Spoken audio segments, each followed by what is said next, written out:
investir? Voilà l'une des questions les plus difficiles à résoudre lorsqu'on souhaite se lancer dans l'immobilier locatif. Pas d'inquiétude, je vous dis tout ce que vous devez savoir de la ville idéale dans cette vidéo. Salut les investisseurs intelligents, bienvenue dans cette vidéo qui répond à un commentaire ou plutôt à des commentaires que l'on m'a posés. Rodolphe, comment fais-tu pour trouver la ville idéale? Soit vous habitez dans une grande métropole, soit vous habitez dans un village un petit peu perdu en province, mais le résultat est le même. Vous ne savez pas si la ville dans laquelle vous habitez est idéale pour investir ou pas. Le premier critère qui en rassemble énormément d'autres, c'est est-ce que cette ville a un solde démographique positif? Le solde démographique, c'est quoi? C'est est-ce qu'il y a plus d'habitants qui arrivent dans cette ville chaque année que d'habitants qui en repartent? Si vous avez un solde démographique pour une ville de 10 000 habitants qui est de 200, 300 ou 500 habitants par an, donc 500 habitants par an qui viennent en plus, il y a déjà la soustraction qui est faite, ça veut dire qu'il y en a peut-être 1000 qui sont arrivés et 500 qui sont partis, donc ça veut dire qu'il y a 500 personnes en plus. Eh bien, pour moi, c'est un critère qui regroupe beaucoup de paramètres. Parce que si les gens viennent dans cette ville, ça veut dire qu'il y a de l'emploi. Les gens ne vont pas aller s'installer dans une ville où il y a du chômage. C'est qu'il y a un PIB par habitant qui va peut-être être plus important que la moyenne. C'est une ville qui attire économiquement. Et pour moi, le fait de regarder sur le site de l'INSEE.fr et qui vous dit que dans telle ville, dans tel code postal, il y a année après année un solde démographique positif, c'est pour moi une ville dans laquelle il est bon d'investir. Bien sûr, ce n'est pas le seul paramètre car il y a également le prix du mètre carré à l'achat ou le prix du mètre carré à la location qui rentre en jeu. Vous pouvez aller sur le site www.clameur.fr qui est un site qui recense toutes les communes de France avec les différents prix du mètre carré et leurs évolutions depuis parfois plus de 30 ans. Eh bien, pour moi, si ça fait 5 ans que les prix de l'immobilier sont à plat ou sont en légère croissance ou en forte croissance, c'est que c'est une ville dans laquelle il est intéressant d'investir. Une ville dans laquelle les prix descendent, les prix du mètre carré à l'achat comme les prix des mètres carrés à la location. Si les prix descendent, ça veut dire que les industries s'en vont, ça veut dire que le chômage arrive, que les gens s'en vont pour se rapprocher d'une ville où il y a du travail, mais il y a une migration de population qui peuvent se faire d'une ville à l'autre. C'est la raison pour laquelle les deux premiers points que je viens de vous donner se recoupent et sont indissociables. Également, le troisième critère que j'aime beaucoup, c'est est-ce que dans la ville qui m'intéresse, est-ce qu'il y a des universités et est-ce qu'il y a un centre hospitalier? Des universités et des centres hospitaliers sont des gens qui emploient des milliers de personnes, souvent malheureusement des milliers de personnes qui gagnent assez peu leur vie, donc des gens qui vont principalement louer plutôt que acheter. Ces gens-là, en tant qu'investisseurs, eh bien, vous avez des logements à leur offrir, des logements à leur louer, et donc ce sont des villes qui vont trouver des locataires. Donc on va se retrouver dans des configurations où on est dans des villes où il y a parfois plus de locataires que de propriétaires, mais de l'autre côté dans lesquelles il y a peu de chômage parce qu'il y a beaucoup de personnes qui travaillent et des personnes qui veulent travailler à proximité de là où elles veulent habiter. Il y a donc très souvent de bonnes opérations, des opérations d'investisseurs véritables à faire dans ces villes-là. Je fais une petite parenthèse ici que je n'avais pas prévu de faire, mais j'y pense pendant que je fais la vidéo. C'est que un de mes élèves récemment entré dans le programme de formation, il est dans le module où on cherche et on trouve des biens, et il m'a dit voilà Rodolphe, j'ai entendu dire qu'on ne faisait pas d'erreur à investir dans une ville où il y a un McDonald's.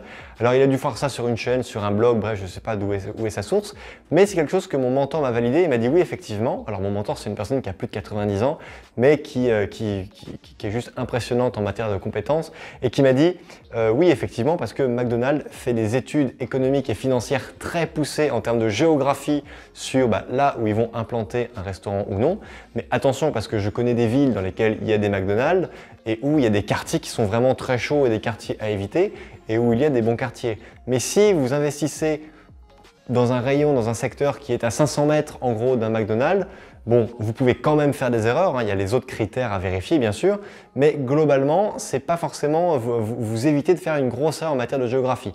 Je vous dis ça, je le pose ici. Mettez-moi ce que vous en pensez en commentaire sous la vidéo. Si vous avez une réaction par rapport à ça, je serais très heureux de le lire.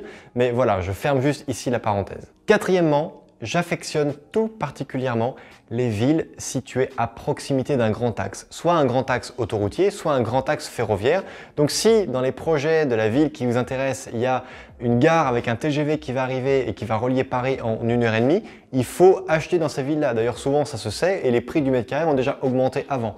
Mais vous ne faites pas d'erreur en faisant ça parce qu'il y a l'effet SNCF, l'effet TGV qui fait que lorsque vous avez le TGV qui rentre en gare d'une nouvelle ville, en général, dans cette ville-là, le prix du mètre carré peut faire x2, alors peut-être pas x2, mais au moins x1,5, ça augmente facilement de 50% la valeur de tous les biens immobiliers de cette ville parce que vous avez une clientèle de Parisiens qui va venir, de gens qui veulent une résidence secondaire, vous avez des emplois qui vont se créer parce que le TGV est un moyen de transport majeur en France. Je pense que je ne vous apprends rien.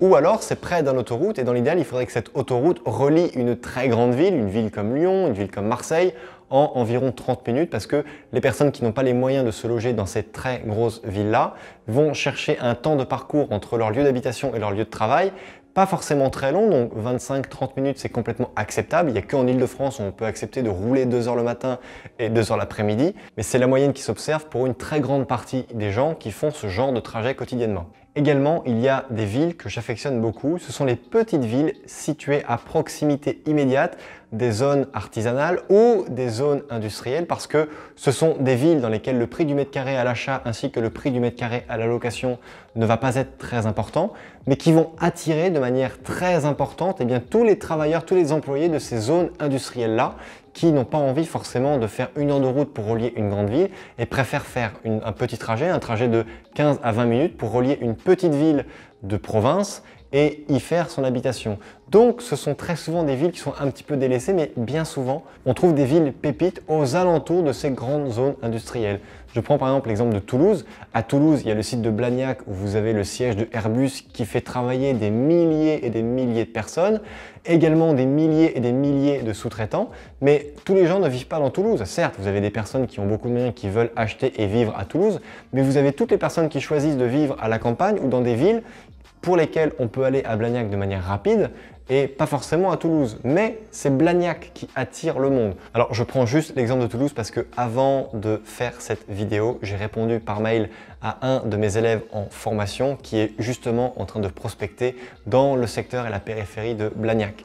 Et je lui ai dit, et ce sera le message pour terminer cette vidéo, n'allez pas forcément chercher trop loin parce que bien souvent, il y a une très bonne affaire qui vous attend au coin de votre rue. Donc ne cherchez pas trop loin, regardez déjà dans les agences immobilières qui sont juste à côté de là où vous habitez, poussez la porte et demandez à l'agent immobilier « Monsieur l'agent, est-ce qu'il y a par exemple un bien immobilier dont vous souhaitez vous débarrasser ?» Si vous vivez dans ce quartier-là, dans cette ville-là, c'est qu'elle vous plaît, c'est qu'elle vous a attiré, donc elle peut potentiellement attirer d'autres personnes. Et vraiment, lorsque je vous dis qu'il peut y avoir une pépite au coin de la rue, eh bien c'est vrai. Donc n'hésitez pas, faites simplement ce petit exercice et vous pourriez être étonné du résultat. Chers amis, cette vidéo est maintenant terminée. Merci de la liker, de la partager, de vous abonner à la chaîne si ça n'est pas déjà fait. Également, vous pouvez poser toutes vos questions en commentaire sous cette vidéo. Si vous êtes un fidèle de la chaîne, vous savez que je lis et que je réponds à tous les commentaires que l'on m'écrit et à toutes les questions. Donc, chers amis, n'oubliez pas, comme d'habitude, crise ou pas crise, on fait la route ensemble. Ciao!